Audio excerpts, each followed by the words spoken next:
Back here in the Horror Happens radio show, we're going to have filmmaker Monica Demes coming up, Steve Kennevan coming up, and Eden West all talking Lilith's Awakening here on the Horror Happens radio show in just 1 second. Quick reminder, check out Scares That Care at scaresthatcare.org, the 501c3 nonprofit charity raising the funds, resources, and much, much more for children who are suffering from cancer, children who are burn victims, women with breast cancer. Really just a tremendous meeting of charity and horror. Help out this all-volunteer team, Joe Ripple's cast and crew at scaresthatcare.org, and be part of the up-and-coming weekend. Support it where you can and give. Here in the Horror Happens radio show, facebook.com/Horror Happens RS. We lower down the soundtrack to John Dies at the End, and we're going to attempt to pull off this three-ring circus right now. Monica, Steve, Eden, ladies and gentlemen, how are you doing? And happy birthday, Steve, to you. Happy birthday. Happy birthday, Steve. I think we're doing pretty good. How are you? We're doing well here in the bunker in Blairstown. We appreciate the time this week, and we thank Patricia Chica for getting this organized and all wrangled up. We appreciate her so much. Let's jump into it. Monica, how does it feel, not only for the fact of the honors and accolades that Lilith's Awakening has procured so far, but the fact of how people are responding to it with a variety of different platforms for interviews as well as video spots, including CNN. Congratulations on that. How's it been for it so far? Thank you. It's a whole process, no? Having a film is like having a baby. Yeah. And taking it to school, actually, because after you finish the film, there is the whole process of submitting it to film festivals. And then when you get and you decide where you're going to premiere, finally you can expose the film to the audience and to the journalists. And it is finally when it gets alive. No, I think a film is dead until somebody watches it.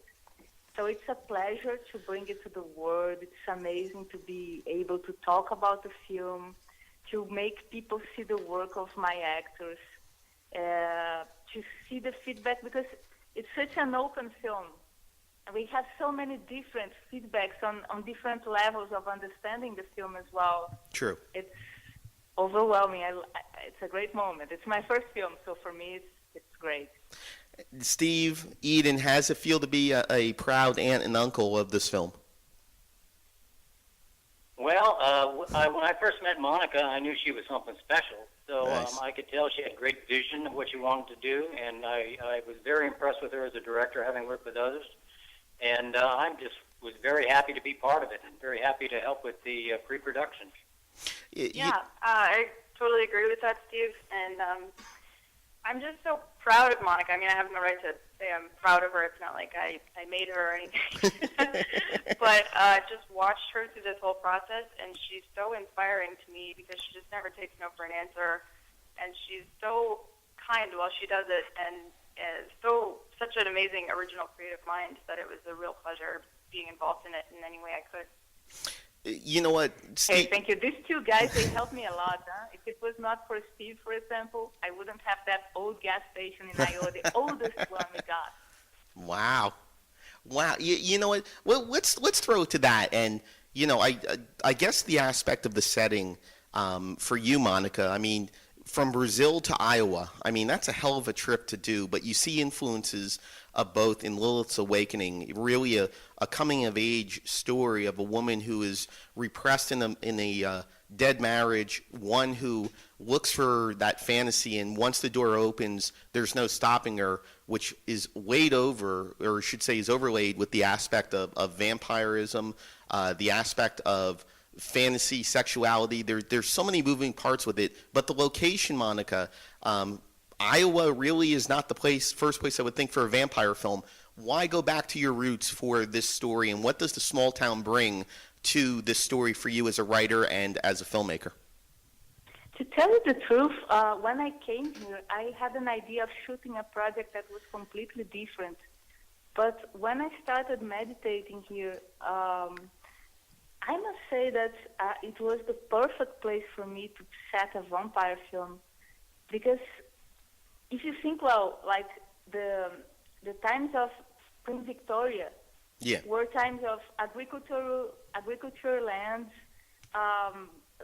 Women were very repressed Yes. on those days. There was a lot of preachers had a lot of power on those days, and here the landscapes are so vast and the winters are so cold. Yes. People don't really talk a lot to each other, you know? And the Midwest character, like, it takes a lot of time for them to be your friends and to really trust you. So it's a place with a lot of loneliness as well. People are always driving their own cars, and there's no people walking on the sidewalks.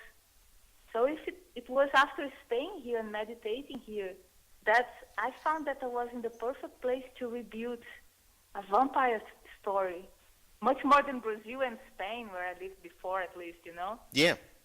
Well, you know what, Monica, I bring it up because of the aspect of sensuality, because of the aspect of the sexuality, which is done very respectfully. You don't see really any to no nudity whatsoever within the film. And nowadays, when people think of sexuality, when they think of intimacy, it's nudity is included. Nudity is not included with this film, and it's done so tastefully. But Steve, I want to ask you, and I want to connect back to the question of the location. You know, in a small town, and we see this with the influences for you, Eden, for you, Monica, with David Lynch. In a small town, a lot can happen, and a lot of people have been there forever, and the character of Abe has been there forever, and he's as ingrained in the community as the Bible Bell as you're going to find with it. What does that role of the town play for Abe and in the film itself?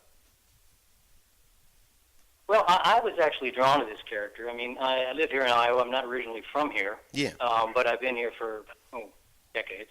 And there you go. I have a certain compassion as well for individuals like that. Not because I agree with their philosophy or their approach to life, but because I mean, at some level, and I think Abe was like this, they believe that they're doing what's right. Right. They believe that what they think and how they approach things is the right way. And his feelings towards his daughter, Lucy, came from, at least from his own mind, from a compassionate point. He wanted her to be happy, and he thinks that she needs to be happy in the way that he thinks Yes. she needs to be happy.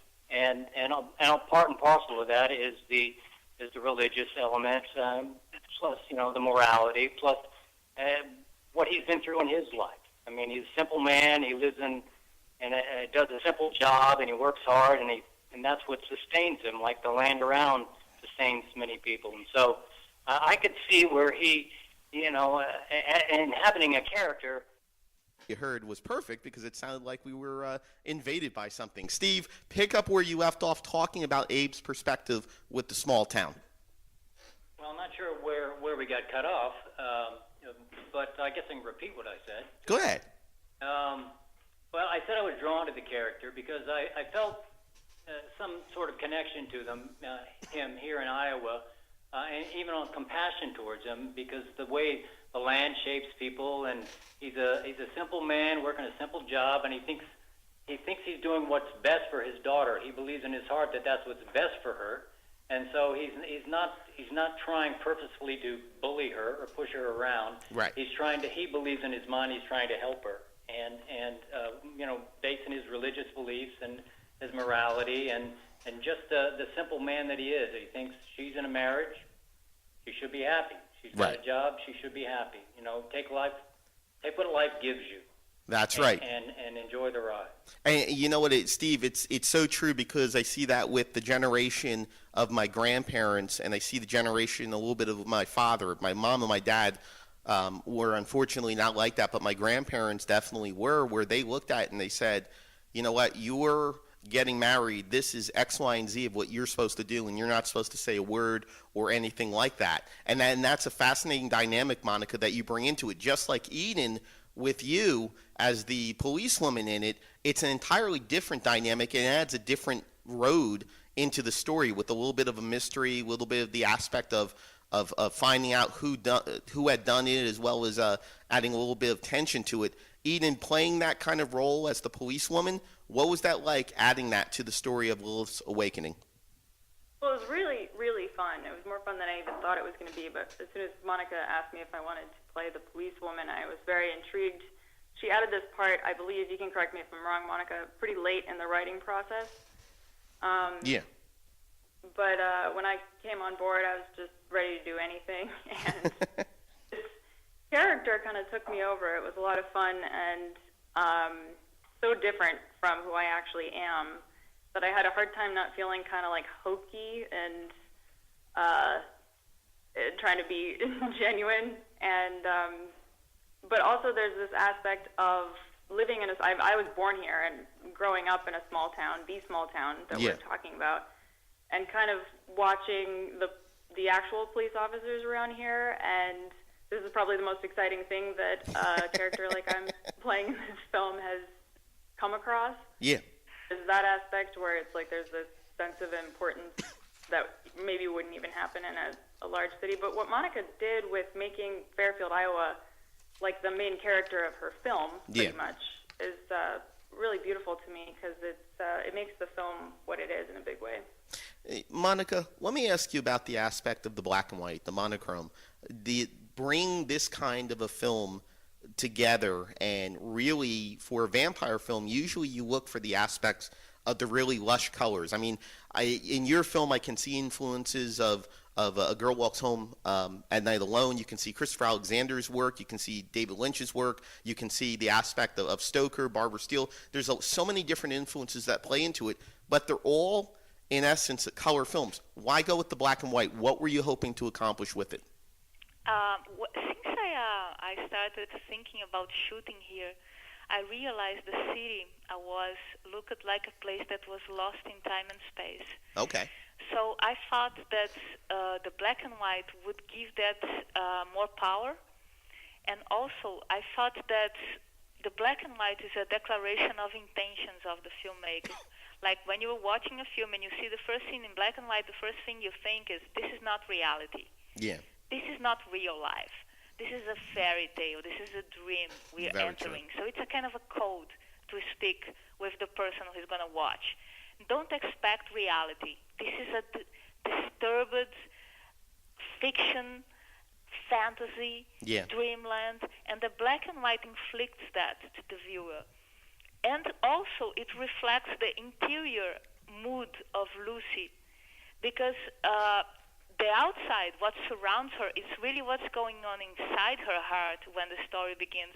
She feels she's trapped in a place, lost in time and space, that she'll never get out of that, and that her life is going away, and she's a prisoner in that little gas station in the middle of nowhere. So the black and white, I think, gives that feeling of it could be the 60s, it could be the 70s, it could be 2016. Right. And we see a lot of symbolism towards it. We see a lot of the use of props that goes into it. But really quick, Monica, and I think it's fascinating what you do, and I always love when you're able to confront the viewer. And perhaps Steve and Eden, you can give a little insight into this after Monica answers.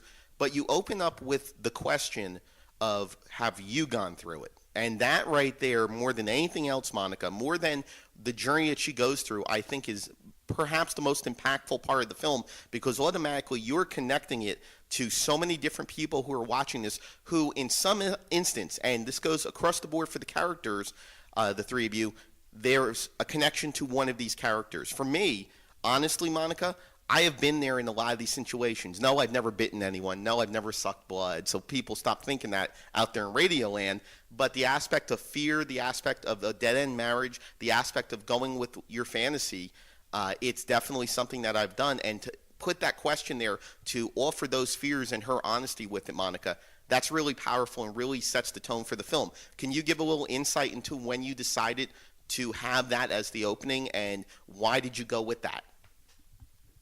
When you say the opening, you mean the question right after the dream. Lilith is whispering in her ear? Yes, and then it goes black and it goes into the credits with the different cast, and it talks about the aspect of the fear. It also talks about the aspect of, have you ever been in an experience like this? Oh, I see what you mean now. Okay. Actually, that was the first line of my whole screenplay. Wow. Yeah. When she says, sometimes I'm afraid of what I desire. Right. Has this happened to you? Right. That was the first line I wrote in the whole screenplay, and the rest drains from that. The line, the moment when she's speaking on the other woman's ear was the first, because it was like this. I was with my iPhone for like 2 months. Yeah. Going around Fairfield, choosing the locations, looking everything in the black and white mode. Wow. So sometimes I would take some actors or some friends, and I would make them sit. When I found out about the swing, for example, I made the AC sit there, and a friend was whispering in her ear, and I was recording that, and I knew that was going to be part of the story somehow. I didn't know the story, what was it going to be, but I knew that image was going to go there, because the whole film is built through images and through that line, sometimes I'm afraid of what I desire. Yes. And then the structure came after, which is kind of reversed. Usually people, they have the structure, and after they have the whole structure, they start doing the dialogue. Right. And it comes from there. This is the opposite. It comes from a very free place in the mind, which is first you find the scenes and the images, and then you connect and make the story happen. Wow. Steve or Eden, would you like to add anything to it pertaining to that opening sequence and the impact of it? Well, yeah, I was actually thinking as you were asking the question about the emotions that Monica is illustrating in this film, especially the scene between Arthur and Lucy in the car. Oh, yes. She got such an amazing performance out of Sophia, but also when she was writing that scene, I remember talking to her about it a lot, and Sophia goes through 12 different emotions in 2 minutes. Very true.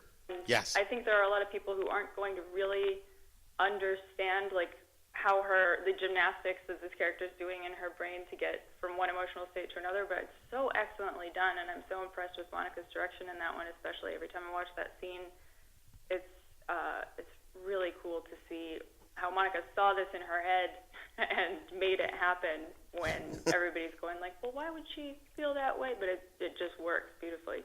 Yes, it does. Steve, anything to add for it? I'm fascinated with that element of being afraid of what you desire. I think that's true in all of us. Yes. That we don't really go to places, even with people that are closest to us in our lives. I don't think we open up truly. I'm not saying anything particular about myself here, but I think in many situations, whether it's sexual or whether it's career or anything like that, we are held back by those very things that are really holding the character of Abe back. I mean, he's really repressed himself in this. At least that's how I felt he was. And so that to me is a fascinating thing. There was some acting coach said that all acting is fighting, fracking. I don't know what this is, PG or not. You can go as uncensored as you like. Okay, it's fighting, fucking, or fleeing. Perfect. And fleeing is the fear part of that. Right. And we're not only afraid of others and circumstances, but we're really are mostly afraid of ourselves. And so I think that was a brilliant opening there by Monica. Monica, the aspect of we talk about the car scene between Lucy and Arthur. The framing of the film is especially crisp. It really hones in on what we're looking for with emotion, the layers that go along with it, and there's a tremendous scene at the beginning where you have Lucy coming into the garage, really kind of the pilgrimage, the home for Abe when he's away, his focus in life, going underneath the car, asking for a change of 100, and then she rises and she sees the aspect of Arthur there, and you can just see the level on where she sees Abe versus Arthur, and those feelings and those emotions that are conveyed in the look. Can you, Monica, talk to me about the framing of the film and how much time you spent with the cinematographer and making sure it invoked exactly what you were looking for? Look, that scene that you described is one of my favorite ones, because I love the introduction of the character, the relation between the character of Abe, the father, and Lucy. And to talk to the father, she has to go on her knees on the garage. Right. No, I love that because it's very visual and it tells everything. Like, how is her life how is that relation? And when she stands up, she sees the guy stalking her, no? Right. So I really love that scene. About the framing, I think I am sometimes the nightmare of DPs because I mean it's so exact and it has to be for a reason. Yeah. And sometimes, like I was lucky enough to work with Gregor Crisal, who is an amazing DP, and he could add so much to my vision. Sometimes, because I know people want to be more free, and some things have to be in a certain way. Right. So when you find a DP who really understands that and who will follow you, it's amazing. And Gregor not only understood me, but he could add to it, which is great. Absolutely. It was great. In this specific scene that we go down, I had a couple of cuts in my original shot list, and we transformed in the minute in one only shot, and it works perfectly. Yeah, it was a great feeling. We took a lot of time to get to the perfect shot because the shots are long. Yes, no, and a lot of things happen. So the secret is just to make the first one happen, and after the shot is made, then we make the acting work inside, but only after all the camera set and everything. Wow. Hey, Steve, give your feedback and your commentary on that shot, because one other thing I want to know besides what we're talking about, did Monica get that change from you for 100? Is that your money she took, or was that a prop? Just let me know. It was my money. Steve, give your feedback on it, my friend. Yeah, that was Monica's money, but I can attest to the process that Monica and Gregor went through to get that shot. We were there late that night. I can tell you that. But they were very diligent about getting it right. You know, and that's what I like about these two, especially Monica. She knows what she wants, and she may not know it right away, but she'll come to it. And it's usually really a very good thing. And Gregor worked with her, and they worked together. And I love that shot. I thought it was great. I'm under. That's actually my truck. I'm under. Wow. Okay. So I've worked under there before, so that was kind of comfortable. But I enjoyed that very much, and I think that it works on all those levels. Yeah. Not only cinematically, but metaphorically as well. You know what, Eden, I don't want to exclude you, so I want to ask you about the scene where, Lucy is supposedly looking out the blinds at you and at Abe, talking about the disappearance of Arthur. That right there also, and, maybe I'm reading too much into it, but I feel, Eden, like it's almost a focus on you too, a squint. Something where instead of having a big wide range, it's a very narrow range of you two, because that's how the character of Lucy sees the authority, sees her father in that case, kind of contracting her views and her fantasies. Can you give a little insight into that scene and the aspect of the way it was shot? Yeah. I kind of have always thought of my character in this film as the last hurrah, like the last chance for Lucy to not become the person inside her that's coming out of her repressed life. Right. So I'm the one that's trying to tamper back down and saying, no, don't do this. That's how I've kind of looked at it.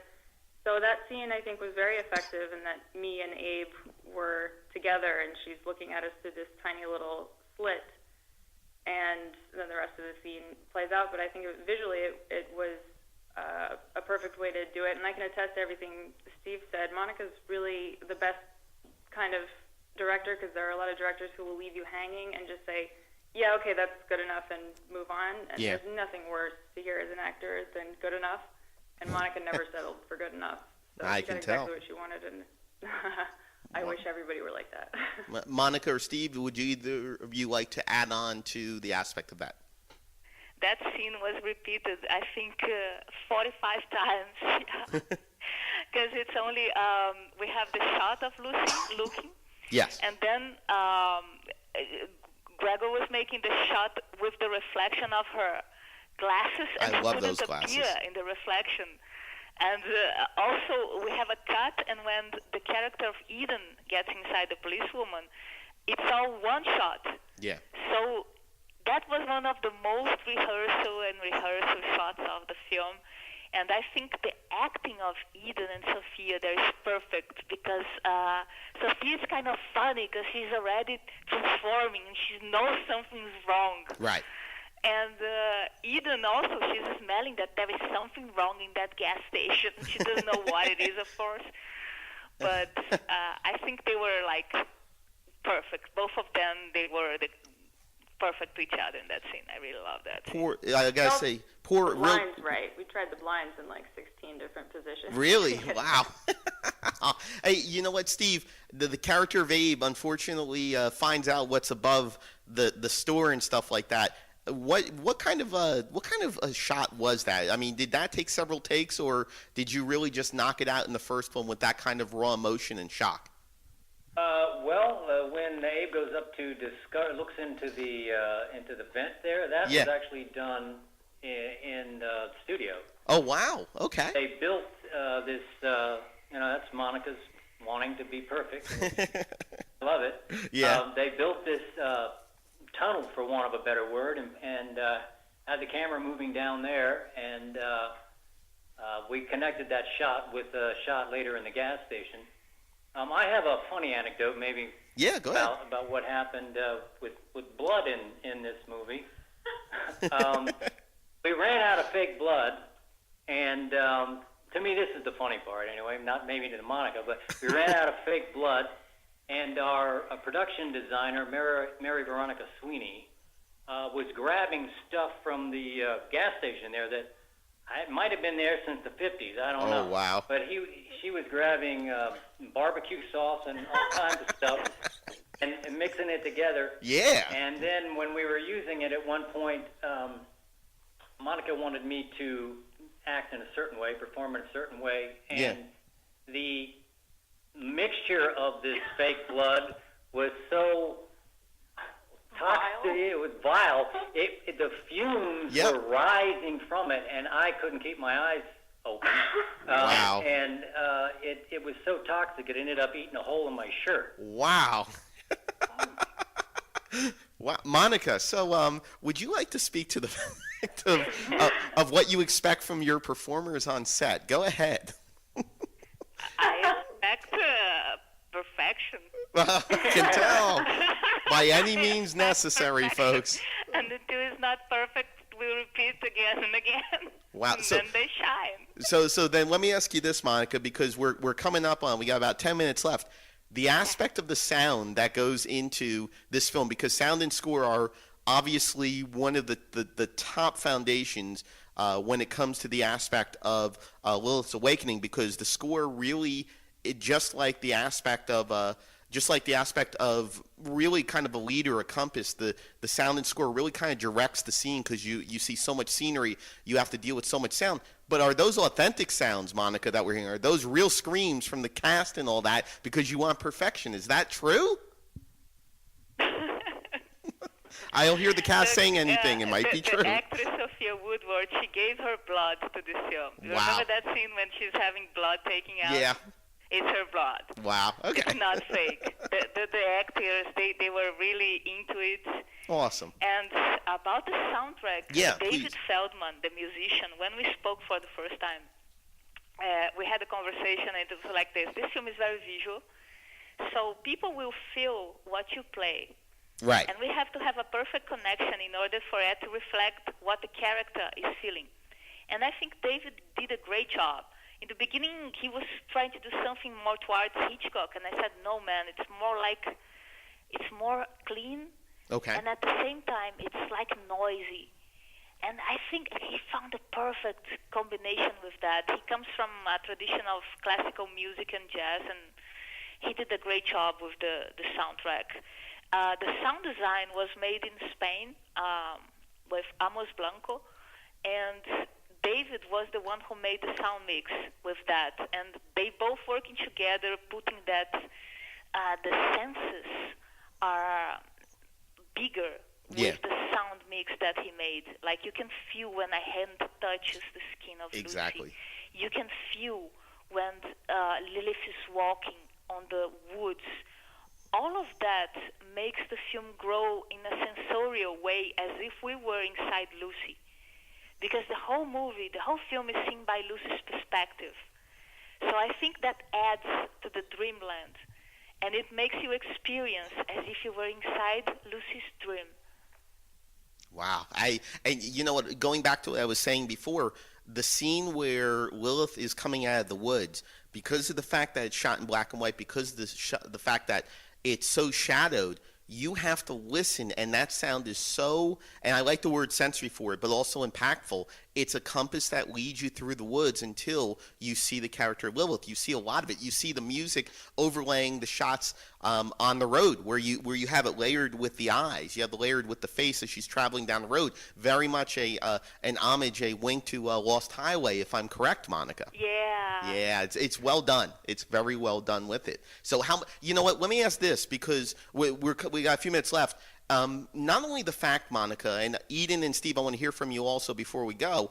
Not only the fact of David Lynch really kind of mentoring you, and I know, Eden, you went to the same program Monica did when it came to his film program, but also Iowa really embracing this film, because there's some films, especially in horror, that states won't embrace. They won't have them in their film festivals. They won't give them recognition because they're horror films. Even if they're art house horror films, they're still horror films. Can you, Monica, first talk about David Lynch's influence as well as Iowa and what it means to you to get the accolades from them? It was I came here because a short film of mine was awarded by David Lynch. It was called Halloween, a 4-minute short film that I did in Spain. And they gave me a financial award to shoot the project here. Wow. So David Lynch was always involved because of that. During the MFA of David Lynch that I did here, we had 3 sessions of Skype with him. Yeah. And one of the sessions was very important to the process of making the story, because I was getting stuck in a point of the story. I tried to do a second screenplay, and I got stuck in the same place. And then I tried to do a third version of the screenplay, and I was getting stuck in the same place, and it was all like this. It was the same story with different characters, and that they would all get stuck in the same place. And it was through talking to David that he could make me see that I was lying in a point of the story. He never heard the story. I just told him the problem. I'm getting stuck here. And then he said, but why are you getting stuck? And I said, I don't know. And he said, you're lying. There is someone in the story somewhere where you were lying. And I went back home and I was thinking, wow, man, where am I lying? And I was like, well, a whole night thinking, where the hell am I lying? Yeah. And when I woke up, I remember the exact moment when I took a decision with my mind, with my intellect, of changing something that shouldn't be changed. I was trying to make a film where the main character was a man, and the story made no sense like that, because it's a story about women's empowerment. But to talk about women's empowerment, I would have to expose more myself as a writer, and I was trying to protect that. So in the moment that I changed, and it became a story about women's empowerment, all the story made sense. The thing that was blocking me went away, and everything worked. And that thanks to him. So I'm very happy about that. Eden, Steve, actually Eden first, talk about the influence of David Lynch and what it was like to go through that program, and then later on work with Monica on this project, Eden. Yeah, I actually was working for the project. I'm sorry, the program. Okay. I was never a student. Oh, wow, okay. But, all right, my apologies. No, it's fine, it's fine. I did get to see David Lynch's effect on all of our students throughout the years, and he's just always very good at having a very big impact in very few words. Exactly like Monica's saying, he just kind of will pique your curiosity about one aspect of it, and just like Monica went home and thought about it more, and it came to the answer. Can you give David credit for that? In a way, yeah, but I think that's the most important part to realize, is that he's kind of good at letting you figure it out just with one sentence of his opinion. Wow. Or what he would do in that situation. But this film is all Monica, really. Absolutely. She gets all the credit for this one. Yes, she does. And Steve, do you want to add on anything, especially with the aspect of being in Iowa and seeing the state embrace what she's done and what's come along with it? Well, I want to echo with what Eden said about Monica. It really is her. And I think that here at MUM, I've been fortunate to be involved in a number of their film projects. And it's such a eclectic group, but a very talented group of people from literally all over the world and I guess they have to be accepted into the program. Absolutely. And it's been a pleasure for me to be around them. As far as Iowa, I don't know if you knew, but 5 or 6 years ago, the state itself offered incentives to film makers from LA and whatever. At one point, we had 180 big-time movies lined up to come in here, and then a sort of a scandal broke, and it became a political football, and so they ended that program. But what I think has happened in place of that is it sort of woke up Iowa, I think, to the locals, to the filmmaking process, and not just here at MUM, but that was probably something entirely separate for the David Lynch program, but there are a lot of independent films being made in Iowa, and a lot of creative people that are, with the new equipment, et cetera. You don't have to buy real film. A lot of people can make a film on your phone. So a lot of stuff is being done, but I'm particularly happy and thrilled to be associated with the filmmakers down here in Fairfield, because they are, they're, as I said, they come from all over the world, and you got to be good to get into this program. And so they come here with a lot of talent and then so many different perspectives, and it gives, as an actor, it gives me an opportunity, if I'm cast in some of them, to play a variety of different roles, which I appreciate, and I certainly like being Abe. Yeah, and you play Abe Just very well. to give a last feedback on the Iowa issue, I think one of the best moments of this film, even before it premiered, it was that the Iowa Motion Pictures gave us an award, for example, to me, the award of Best Director of Iowa, to Gregor Krizal, the Best DP, and I mean, we're both foreigners. I'm Brazilian, and Gregor is from Slovenia. So the fact that the Iowa Motion Pictures would give these awards to us shows that Iowa is a great state, open to everyone who wants to do good filmmaking. I totally appreciate that. We are now against the wall. Let's start off first with you, Steve. What's coming up next for you, and where can we find out more?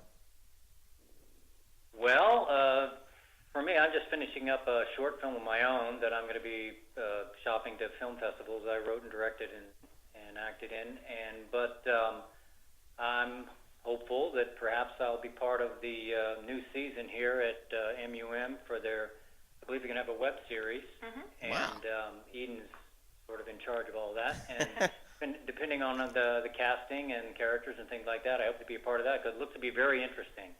And I don't know where you find out about that. You can ask Eden. All right, shifting over to Eden. Your turn, young lady. Yeah, that's what I'll be doing as well. There's a web/TV series being shot here as part of the program in Fairfield, and we've got Bill Borden on board. He's the producer of Mission Impossible 3 and High School Musical and a million other films. And so that's really exciting to be part of a project all the way through with somebody like that.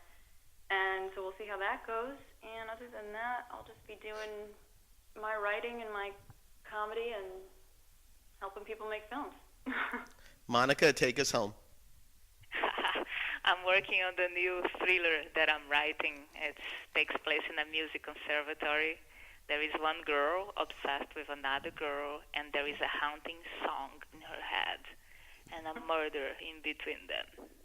Wow. I love your accent, by the way. Thank you. The way it said. Where can they find out more, Monica, not only about Lilith's Awakening, but about you, young lady? Lilith's Awakening has a webpage, lilithsawakening.com, where you can get all the information. The Facebook page of Lilith's Awakening is also in the air. And I have my own webpage, monicademes.com, which you can see 5 short films I did besides the trailer of Lilith's Awakening. It's all there. So much to it, rich, complex, empowering, fantastic. Lilith's Awakening. Monica, Steve, Eden, thank you so much. I look forward to the next conversation. It was a big pleasure. Thank you so much, Jay, to have us at your show. Thank you. Much appreciated. Have a good night, everyone. You Good too. night. Bye. Monica Demes, Stephen Kennevan, and Eden West here on the Horror Happens Radio Show, talking Lilith's Awakening, and really a very strong, empowering film. And we didn't even get to the aspect of the empowerment within the characters of the women. We touched on it a little bit, but not to the level I wanted to. But that's what happens when time goes really quick here on the program. Hi, I'm JK. The Ghost is here in the bunker in Blairstown. Check out the veteranscrisisline.net. Performs 18 rescues a day. Help those